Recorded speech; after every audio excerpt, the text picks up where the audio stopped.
Angry atheist insults the heck out of Charlie Kirk, going so far as to attack his physical appearance. Thankfully, Charlie, as we all know, is a pretty tough guy. I think he can handle it, but it was a pretty crazy clip, guys. So we're gonna get right into it. I think you're gonna enjoy it. But first, everybody, please make sure you like our video, share it around, and subscribe to the Resist the Mainstream YouTube channel. Why subscribe? Because it gets more videos, guys. It's as simple as that. I'm your host, Darian. Let's get right into the video. So you seem rather fired up. How are you? I'm fine. What's your name? I'm Opal. Okay. How are you? I'm fine. What do you want to talk about? What do you believe? I don't know. What do you believe in? Jesus Christ. Okay. Christ is king. Genuine question. Yeah. Do you expect for you to say that I'm going to disrespect you because of your beliefs? No, it's just, I don't know your religious views. I could guess, but I don't know. I'm not religious. I haven't found a religion yet. Oh, okay. Unless you want to recommend something to me. I recommend Christianity. It's pretty awesome. So like a pamphlet or something? A Bible. You could download the Bible app. No, I want it from you. You know so much. Sorry. Yeah. I want it from you. You know so much. I know very little, You got but this big ass head. I do have a big head. Yeah. No. You don't have anything to tell me?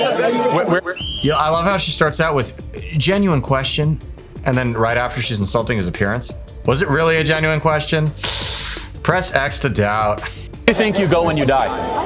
Nowhere. Like nothing exists. Why do you believe that? Because that's science. Science tells you you go nowhere when you die? Okay, well, can you explain if you think, okay, Yeah. you have this, what do you think happens? How do you think that works when we die, the science behind it? Well, actually, Genuine. neuroscience has over 25,000 different pieces of evidence to show people have afterlife experiences in just the last decade. Okay. Every civilization in the history of the world has believed in an afterlife or a God. Yeah. Why is science right now and everyone else is wrong? Because they didn't have the science and the modern technologies that we have now. So what?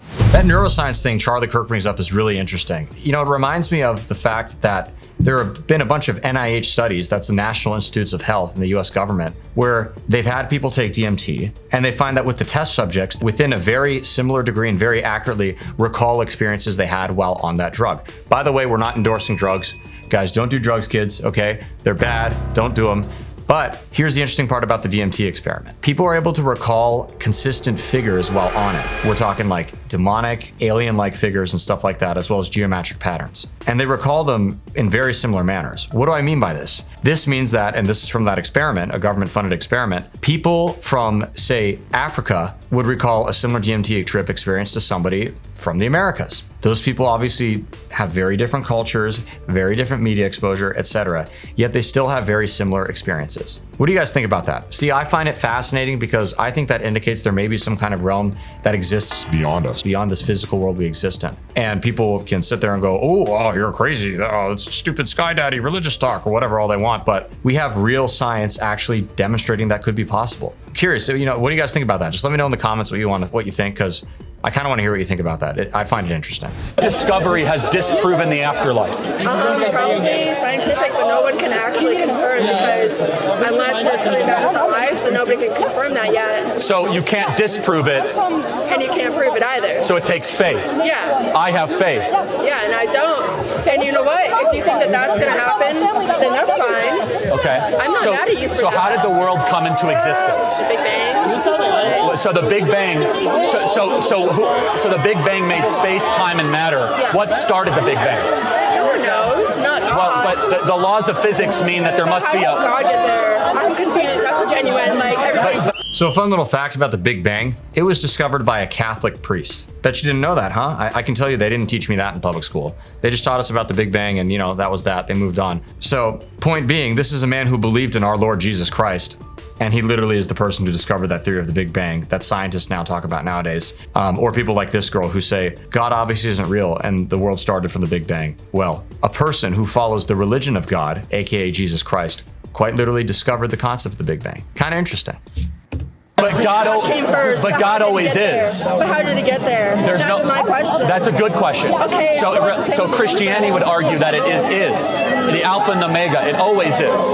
But the universe had a starting point. So therefore, whatever made the universe predated the universe. That's God, isn't it? I don't know. If you believe in the Big You Bang, say there's a lot of different things, but why does it always have to come back to God? well, whatever you can call it the idea of God.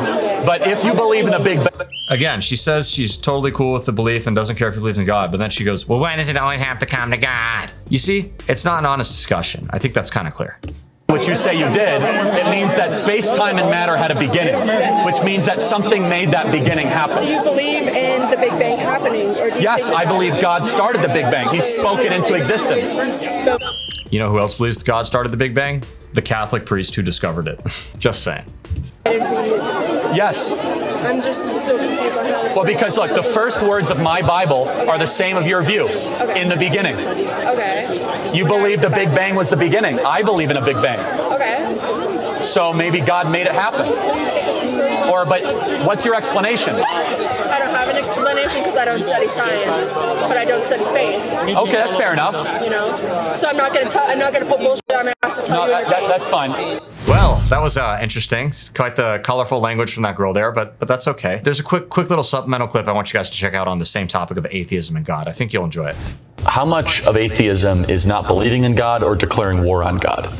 Well, that's ultimately what I say. And it's funny because Hitchens does at some point say, I'm less an atheist than an anti-deist. Well, right? and that's a totally different thing. And right, which becomes confusing. But look, they're certainly not consistent. All you know is that if God is real, and we know he's real, okay, then you have to, forget about what atheists think. Let's just think about this amongst ourselves. If God is real, this war against God, what is this rage? And it is the rage that you see in the garden.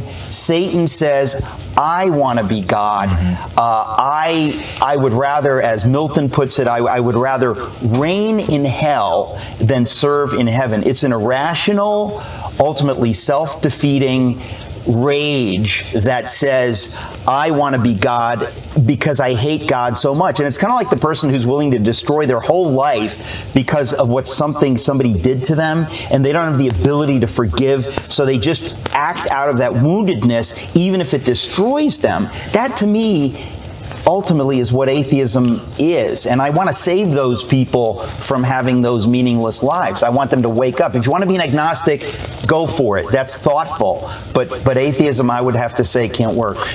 Ain't that true about the meaningless life? I know that before I found God, there was far less purpose in my life, and I didn't understand what it meant. And things got a lot clearer for that, and I'm so grateful for it. Now, on that note of the whole anti-God, anti-Christian kind of fervor and attitudes we see in the modern West and America, more specifically, there are many examples, but let me just come up with one quick little one for you guys, and then we'll wrap up the video here. But you ever notice when there's tragically a mass shooting in America, you'll have left-wingers, especially Democrat politicians, get very angry and nasty about it and blast Republicans and conservatives for their thoughts and prayers and say, oh, thoughts and prayers, yeah, a prayer's not gonna solve anything, meh. They just kind of mock it. Make no mistake. That's because they have a strong disdain for Christianity and God. They couldn't make it more clear for you. And I just think that's something worth acknowledging and observing. Well, guys, thank you so much for tuning into the video. We hope you enjoyed it. As usual, please comment below. Let us know what you liked, what you want to see next, and we'll see you guys again soon. Thank you, and most importantly, God bless.